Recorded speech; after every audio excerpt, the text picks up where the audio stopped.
C'est à la ferme équestre de Graville, située au sud de la Seine-et-Marne, que nous allons découvrir aujourd'hui une autre icône de l'histoire de l'automobile, la Mercedes 230 SL. Roadster des années 60, surnommée Pagode en raison de son hardtop rappelant la forme des toits de ces temples asiatiques du même nom. Élégante, racée et très bien construite, elle vient de fêter ses 60 printemps et fait toujours tourner la tête des amoureux de belles voitures, sensibles à un certain art de vivre. C'est en 1963, au Salon de Genève, que le constructeur Mercedes-Benz a présenté sa nouvelle SL, la 230. Elle succédait à la 190, sortie en 1955, soit seulement 10 ans après la fin de la Seconde Guerre mondiale.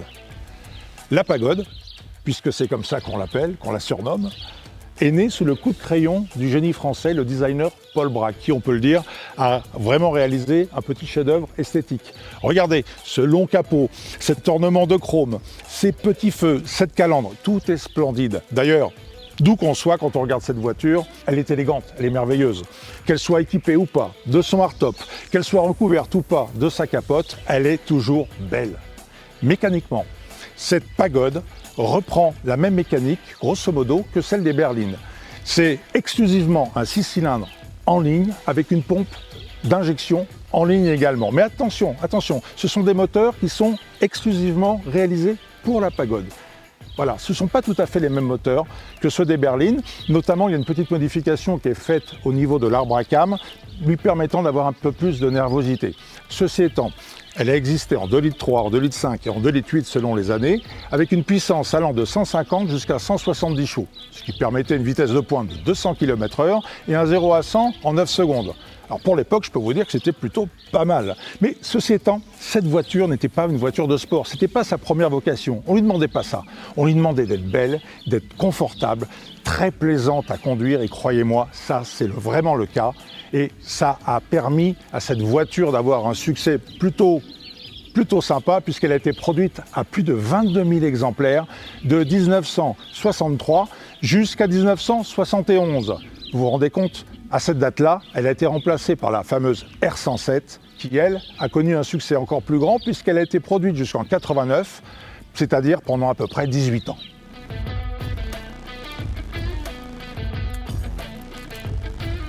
Cette Pagode est une 230 SL. Elle est donc motorisée par le 2,3 litres 6 cylindres injection de 150 chevaux.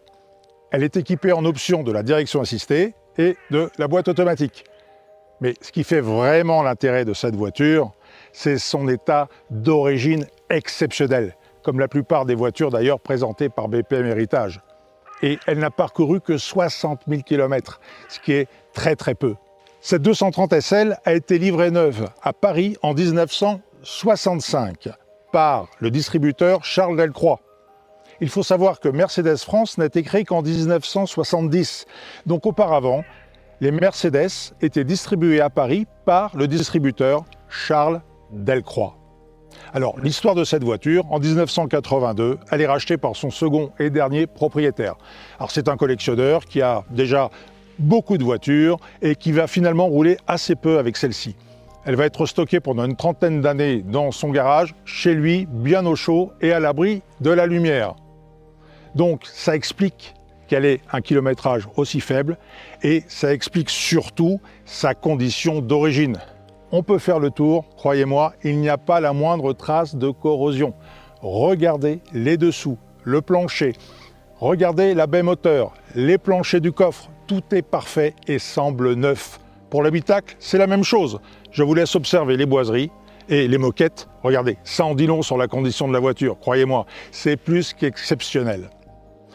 Une remise en route a été faite après une trentaine d'années, donc il y a à peu près 4-5 ans de cela, et cela a été fait parfaitement. Depuis, la voiture n'a parcouru que 1000 km. Elle est dans une condition exceptionnelle. Ce que je vous propose, c'est qu'on aille faire un tour avec, parce que croyez-moi, j'ai vraiment hâte de voir ce que donne une Pagode dans cette condition d'origine sur la route. On est parti! Les routes et les chemins de la forêt de Fontainebleau sont le terrain de jeu idéal pour profiter de notre Pagode.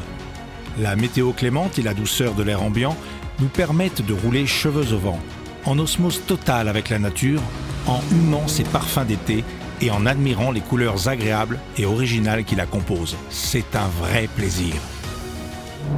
Alors, au risque de me répéter, on est vraiment bien dans une Mercedes, une fois de plus. On sent bien la patte de la marque.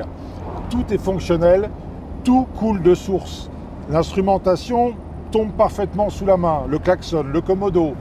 On est vraiment bien à sa place. On est à l'aise dans la voiture, on y monte très facilement et surtout, elle est très confortable. Les sièges maintiennent correctement et sont même assez moelleux.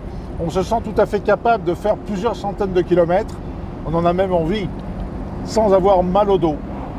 C'est une voiture un peu sportive, mais pas que. C'est avant tout une Mercedes, elle est confortable et luxueuse. On y a vraiment sa place. Alors quant au moteur et l'ensemble de la mécanique, tout est assez watté, tout est souple. Le 6 cylindres reprend vraiment parfaitement à bas régime, on l'entend assez peu. Et lorsqu'on accélère, quand on fait appel au kick-down, comme maintenant par exemple, la boîte rétrograde tout de suite avec beaucoup de simplicité. Voilà, je suis à 4500 tours. Le moteur est assez rageur. C'est pas un dragster, mais c'est largement suffisant pour s'immiscer parfaitement dans la circulation. Donc là, on va tester la voiture sur un rond-point assez serré. Je suis à 50 km/h. La voiture, écoutez, elle est très très saine. Elle tourne vraiment parfaitement. Un tout petit lever de pied, une petite remise des gaz au milieu du virage, ça passe tout seul. C'est pas une voiture de course, encore une fois. Mais c'est avant tout une voiture plaisir. Écoutez, la Pagode, en tout cas, c'est une voiture élégante, magnifique à regarder. On est bien assis. Avec un temps comme ça, c'est absolument extraordinaire. On profite du paysage, mais on va quand même rentrer. Nous poursuivons notre balade à travers les bois, rejoignant les rives de la Seine pour marquer une halte à Saint-Mamet, au confluent du Loing. Douces lumières, belles images et vues typiques dont certaines ont été immortalisées en peinture par Sisley. Depuis le Moyen-Âge, ce village de caractère entretient une histoire forte, liée aux cours d'eau qui le traversent et qui ont permis son développement économique. Aujourd'hui, c'est la seconde cité batelière de la Seine, accueillant un port fluvial où croisent chaque jour plusieurs dizaines de péniches ou autres embarcations touristiques. Comme avant. C'est comme au volant de notre Pagode, rien n'a changé. C'est toujours intéressant de conduire une voiture d'origine comme celle-ci. Je dirais même que parfois, ça peut être émouvant. Alors bien sûr, parfois, je propose des voitures qui sont totalement restaurées à la vente. Il en faut pour tous les goûts. Mais croyez-moi, conduire une voiture comme celle-ci, en parfait état d'origine, c'est quelque chose de très très rare. À son volant, elle a énormément de choses à raconter et à partager. Et ça, c'est quelque chose d'exceptionnel. Merci d'avoir été avec nous. Bien évidemment, comme d'habitude, retrouvez-nous sur www.bpmheritage.fr. À bientôt.